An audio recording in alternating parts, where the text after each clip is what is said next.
We're continuing our coverage on the wall collapse at the Heritage Pool men's bathroom on Robins Air Force Base. In July of last year, Gabriel Stone died and 2 other children were hurt after the wall fell on them.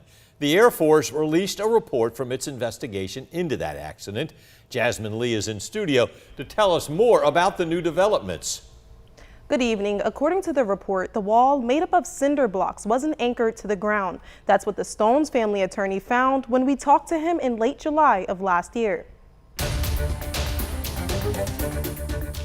That the structure, that wall, the cinder block wall that crushed this young man was unstable. The family's attorney, Roderick Edmonds, says Gabriel was in the locker room with 3 other boys during an adult swim at the pool before the wall collapsed. Gabriel put his hands on the wall to try to keep it erect.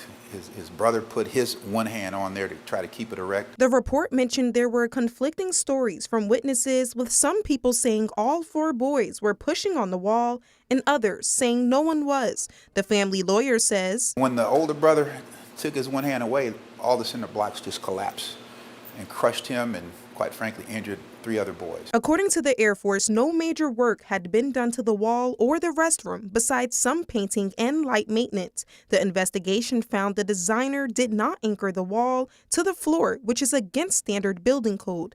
Last summer, Edmonds says the family wasn't looking to point fingers, but hopes the accident doesn't happen on other military bases. And so I would imagine that there are multiple military bases where there's the exact same design. The report laid out 7 scenarios where the wall could fall. All of them require force to make that happen. The report also says it was not a structural failure. The wall, which was built in 1969, passed all inspections, but questions still remain about the case of the collapse. I reached out to Attorney Edmond. He has not responded. Back to you. All right, thank you, Jasmine. Another boy who was seriously injured was taken to Atrium Health Navison in Macon when the accident happened last summer. He was released about a week later.